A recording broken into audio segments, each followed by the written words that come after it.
Corona తర్వాత ప్రజల్లో ఆరోగ్య స్పృహ బాగా పెరిగింది. షుగర్, బీపీ, క్యాన్సర్ వంటి అనారోగ్యాలకు రోగనిరోధక శక్తి తగ్గడానికి కారణం మన ఆరోగ్య అలవాట్లలో వచ్చిన మార్పులని ఇప్పుడిప్పుడే గ్రహిస్తున్నారు. ఒకప్పుడు ఆహారంగా తీసుకున్న రాగులు, సజ్జలు, జొన్నలను ఆహారంలో భాగం చేసుకునేందుకు ప్రయత్నిస్తున్నారు. దీంతో చిరుధాన్యాలకు డిమాండ్ కూడా బాగా పెరుగుతోంది.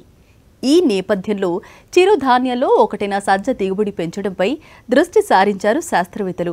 అధునాతన పద్ధతిలో సజ్జ సాగుపై సాక్షి సాగుబడి ప్రత్యేక కథనం. బరువు తగ్గడానికి, షుగర్ను కంట్రోల్లో ఉంచుకోవడానికి, రోగనిరోధక శక్తి పెంపొందించుకోవడానికి, మొత్తానికి సంపూర్ణ ఆరోగ్యంతో ఉండడానికి చిరుధాన్యాలను ఆహారంగా తీసుకోవాలని చెబుతున్నారు వైద్య నిపుణులు. గతంతో పోలిస్తే ఇటీవలి కాలంలో చిరుధాన్యాల వినియోగం కూడా బాగా పెరిగింది. ముఖ్యంగా కరోనా తర్వాత ప్రజల్లో ఆరోగ్య స్పృహ పెరగడంతో ఎటువంటి దుష్ఫలితాలు లేని మంచి పోషకాలు కలిగిన చిరుధాన్యాలను ఎక్కువగా తింటున్నారు.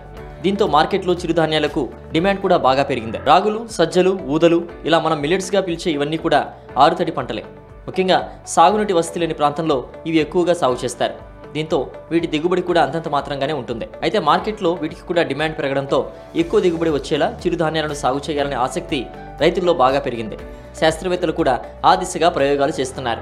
అనంతపురం జిల్లా సింగనమల నియోజకవర్గం బుక్కరాయ సముద్రం మండలం కలకొండ గ్రామం వద్ద ఉన్న ఆచార్య ఇంజనీరింగ్ వ్యవసాయ విశ్వవిద్యాలయం పరిశోధనా స్థానంలోని శాస్త్రవేత్తలు సజ్జలో మేలైన రకాలను షేడ్ నెట్ పద్ధతిలో ప్రయోగాత్మకంగా సాగు చేస్తున్నారు.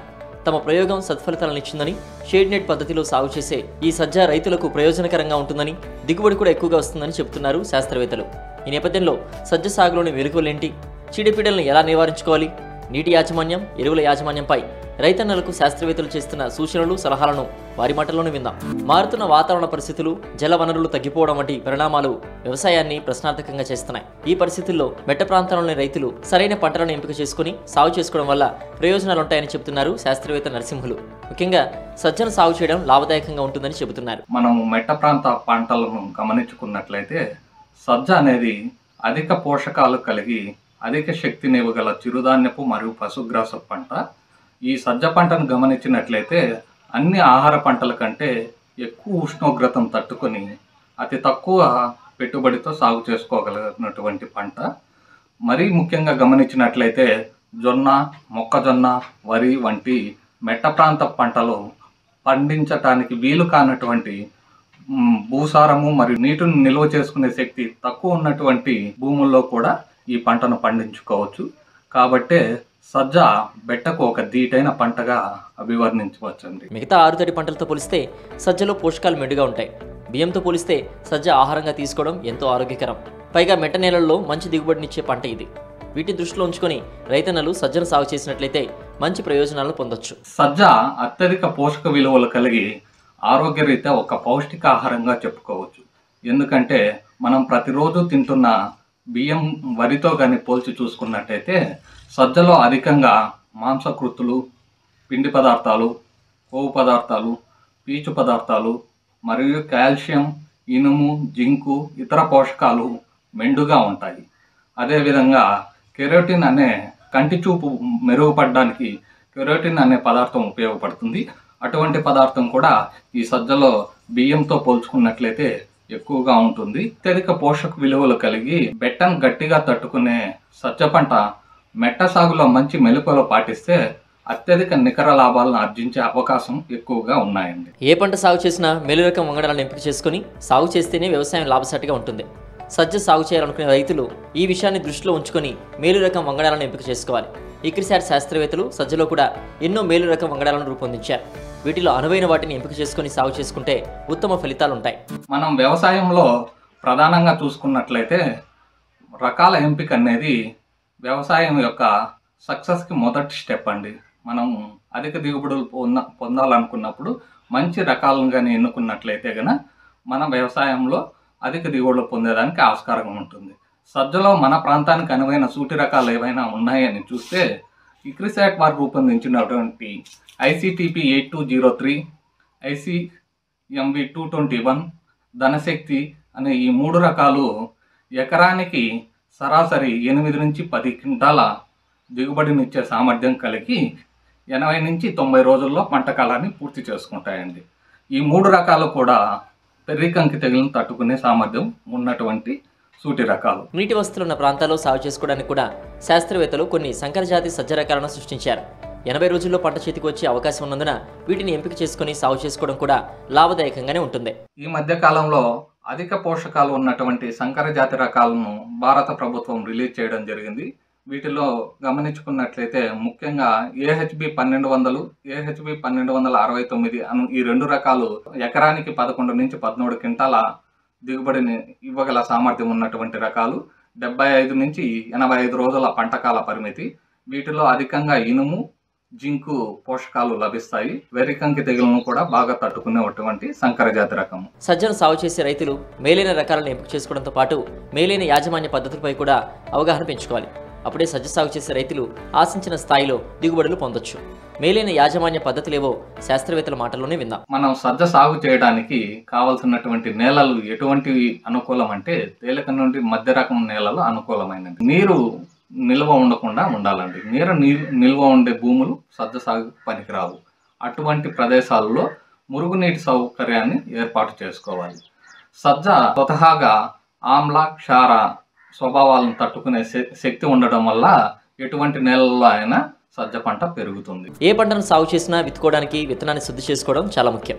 దీనివల్ల తాలు, శీలీంద్ర అవశేషాలున్న గింజలు వేరు చేసి మంచి విత్తనాలు మాత్రమే విత్తుకునే వెసులుబాటు ఉంటుంది. మరి సజ్జ విత్తనాన్ని ఎలా శుద్ధి చేసుకోవాలో ఇప్పుడు విందాం. వ్యవసాయంలో విత్తన శుద్ధి అనేది చాలా ప్రధానమైన అంశం అండి.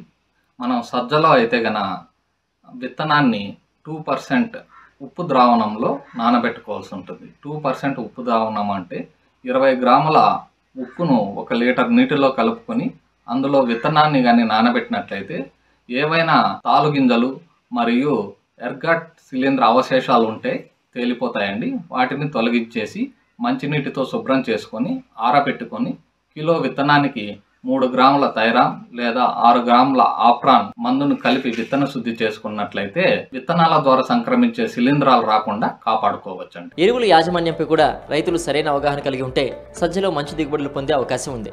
నేల రకం, నేలలో ఉన్న పోషకాలను గుర్తించి తక్కువగా ఉన్న పోషకాలను భర్తీ చేసుకుంటే ఉత్తమ దిగుబడులు పొందొచ్చు. ఎరువుల యాజమాన్యాన్ని గమనించుకున్నట్లయితే సజ్జలో 2 నుంచి 4 టన్నుల పశువుల ఎరువును ఆఖరి దుక్కులు కలయదున్నుకున్నట్లయితే మంచి పంట రావడానికి ఆస్కారం ఉంటుంది.